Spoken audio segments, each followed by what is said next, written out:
महाराष्ट्र की राजनीति में आज बड़ा भूचाल आया है। भारतीय जनता पार्टी के नागपुर के वरिष्ठ नेता और विधान परिषद सदस्य संदीप जोशी ने सक्रिय राजनीति से संन्यास लेने का निर्णय घोषित किया है। इस संबंध में जारी एक भावुक पत्र में उन्होंने केंद्रीय मंत्री नितिन गडकरी और मुख्यमंत्री देवेंद्र फडणवीस से क्षमा मांगते हुए यह फैसला लेने की बात कही। जोशी ने स्पष्ट किया कि 13 मई को उनका विधान परिषद सदस्यता की अवधि समाप्त होने के बाद वे कोई भी राजनीतिक पद या जिम्मेदारी स्वीकार नहीं करेंगे। बढ़ती प्रतिस्पर्धा, अवसरवाद और युवा को आगे बढ़ने का अवसर मिले, इसी भावना से यह निर्णय लिया गया है। आगे भी वे सामाजिक, सांस्कृतिक और खेल क्षेत्र में सक्रिय रहकर सेवा कार्य जारी रखेंगे। नाराजी आहे की काय? नाराजी मुळेच नाही आहे। 3-4 महिन्यापासून माझ्या डोक्यामध्ये विचार चालू होता की हे जे चालू आहे, इकडलं तिकडल्या पार्टीतून इकडे हे जे सर्व चालू आहे हे कुठेतरी थांबलं पाहिजे आणि त्यामुळे आणि 55 वर्ष मी झालेलो आहे, तर बा एका लिमिट नंतर प्रत्येकाने थांबलं पाहिजे कुठेतरी। मला सुनील गावस्कर यांचं वाक्य आठवतं की शिखरावर असतानाच थांबलं पाहिजे। तर आता मी आमदार बनलेलो आहे, मला पुढे काही बनायची इच्छा नाही आहे, तर आता कुठेतरी थांबलं पाहिजे। आणि माझे सामाजिक प्रकल्प आहे, मी क्रीडा क्षेत्रामध्ये आहे, त्याच्यामध्ये मी अजून ताकदीने उतरणार आहे। म्हणजे माझे 5-6 प्रोजेक्ट आहे, मी अजून 10-12 प्रोजेक्ट सुद्धा करणार आहे, त्याच्यामुळे तो काही विषय नाही। पक्षाने समजा नवी जबाबदारी टाकली तुमच्यावर, ती स्वीकारणार की काय?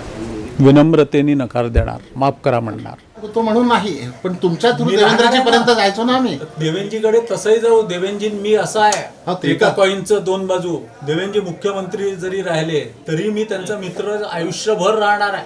मी त्यांच्या पाठीशी आणि ते माझ्या पाठीशी। त्याच्यामुळे जे काय देवेंद्रजींकडे जायचं आहे तसंही जाऊ। आम्हाला माहिती आहे का चर्चा झाली? आम्हाला माहिती आहे का? नाही माहिती आहे ना।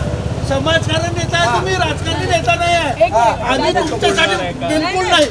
आमच्या समोर चर्चा झाली ना दादा? नाही झाली ना? नाही, बिलकुल नाही। आम्हाला ते मान्यच नाही। दादा तुम्ही कशी गोष्ट करता? तुम्ही चढ आहे, दक्षिण पश्चिमची चढ आहे ना, कुठे जाणार आम्ही?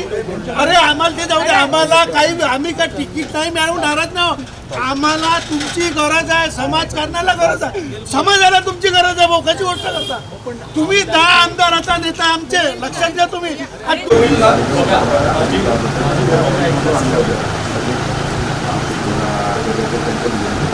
गेले 3-4 महिने झाले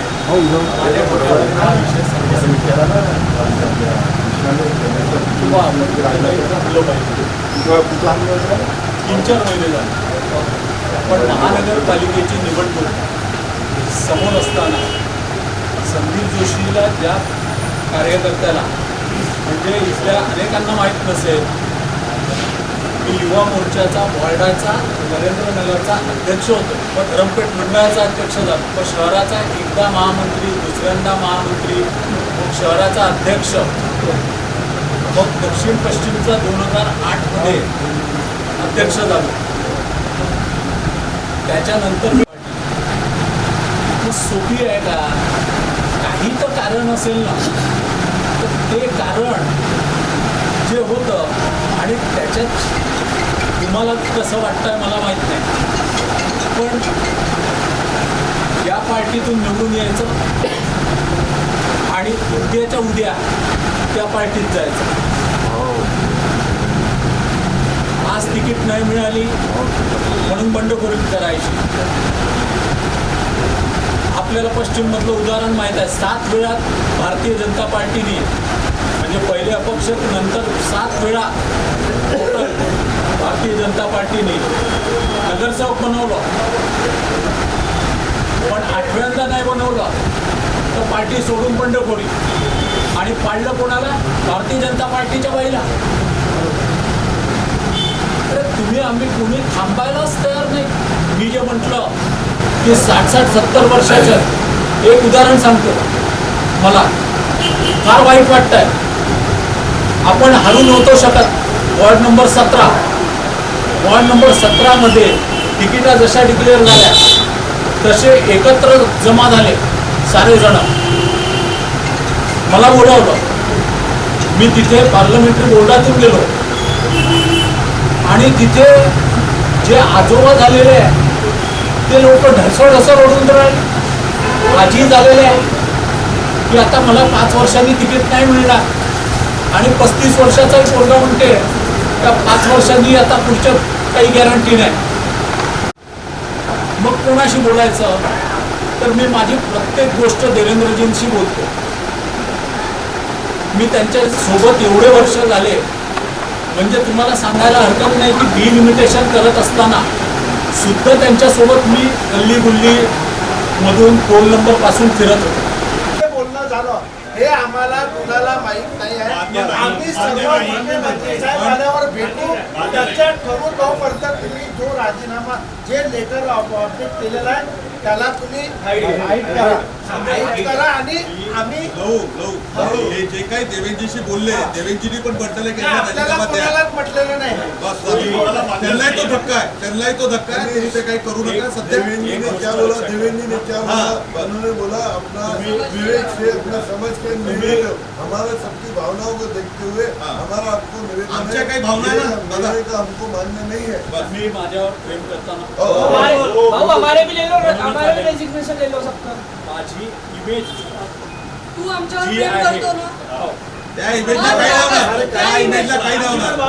इथे मीडिया समोर मी बोललेलो आहे, मी फेसबुकवर टाकलेलं आहे, गावभरात ते गेलेलं आहे, उद्याच्या पेपरमध्ये ते येणार आहे. आणि गांडू नेता म्हणून माझं प्रोजेक्शन कार्यकर्ते होते त्यांच्या ह्याच्याकरता हे कधीच येत नसतं. अभयजी, हे कधीच येत नसतं. जे चुकीचं असतं तेच येत असतं. त्याच्यामुळे माझी आपल्याला विनंती आहे, तुमचा राजीनामा चुकीचा आहे, तुमचा राजीनामा चुकीचा आहे. चुकीचं आहे. फुल स्टॉप नाही लागू शकत, हा कामा होऊ शकतो. ठीक आहे. फुल स्टॉप नाही होऊ शकत. ठीक आहे, तुमच्या मते माझा राजीनामा चुकीचा आहे. माझं असं म्हणणं आहे, देवेंजींशी बोलणं 25 तारखेला करा. त्यावेळेला जे होईल ते